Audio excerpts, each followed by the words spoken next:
மத்திய கிழக்கில் பதற்றம் நீடிக்கும் நிலையில் ஈரான் அரசு மீது பலத்தை பிரயோகிக்கும் எந்தவொரு முயற்சியும் இறுதியில் தோல்வியடையும் என்று அந்நாட்டின் அதிபர் மசூத் பெஷஷ்கியான் திட்டவட்டமாக தெரிவித்துள்ளார். இஸ்லாமாபாத்தில் முதல் சுற்று பேச்சுவார்த்தை முட்டுக்கட்டையில் முடிந்ததை தொடர்ந்து அமெரிக்காவுக்கும் ஈரானுக்கும் இடையே இரண்டாவது சுற்று பேச்சுவார்த்தை விரைவில் நடைபெற வாய்ப்புள்ளதாக தகவல் வெளியாகியுள்ளது.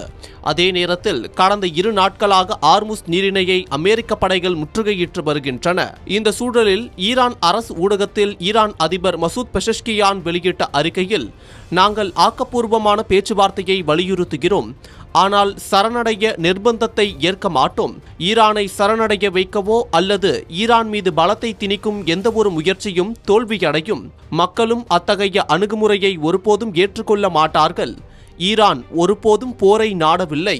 எங்கள் நாட்டின் மீதான தாக்குதல் எந்த அதிகாரத்தின் பேரில் எந்த காரணத்துக்காக நடத்தப்பட்டது? சர்வதேச சட்டம் மற்றும் மனிதாபிமான கொள்கைகளின் அடிப்படையில் பொதுமக்கள், குழந்தைகள் ஆகியோரை குறிவைத்து தாக்கவும், பள்ளிகள் மற்றும் மருத்துவமனைகள் உள்ளிட்ட முக்கிய மையங்களை அழிப்பதற்கும் என்ன நியாயம் இருக்கிறது என்றும் அவர் கேள்வி எழுப்பினார். கடந்த பிப்ரவரி 28ஆம் தேதி ஈரான் மீது அமெரிக்கா மற்றும் இஸ்ரேல் இணைந்து தாக்குதல் நடத்தின. இதற்கு பதிலடி தரும் வகையில் வளைகுடாவில் உள்ள அமெரிக்காவின் நட்பு நாடுகள் மற்றும் இஸ்ரேல் மீது ஈரான் தாக்குதல் நடத்தியது. இந்த நிலையில் அமெரிக்கா மற்றும் ஈரான் இடையே போர் நிறுத்தம் செய்ய பாகிஸ்தான் மத்தியஸ்தம் செய்தது.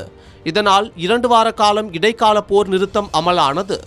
இந்த போர் நிறுத்தம் 21ஆம் தேதியுடன் முடிகிறது. அதற்குள் நிரந்தர போர் நிறுத்த ஒப்பந்தம் ஏற்பட பல்வேறு தரப்பினர் முயற்சியில் ஈடுபட்டுள்ளனர். அதன்படி கடந்த சனிக்கிழமை பாகிஸ்தான் தலைநகர் இஸ்லாமாபாத்தில் அமெரிக்கா ஈரான் இடையே பேச்சுவார்த்தை நடைபெற்றது. இது தோல்வியடைந்தது. இதையடுத்து ஆர்முஸ் நீரிணையை முடக்குவதாக அமெரிக்க அதிபர் டொனால்ட் ட்ரம்ப் அறிவித்தார். இதனால் மத்திய கிழக்கில் மீண்டும் போர் பதற்றம் ஏற்பட்டுள்ளது கவனிக்கத்தக்கது.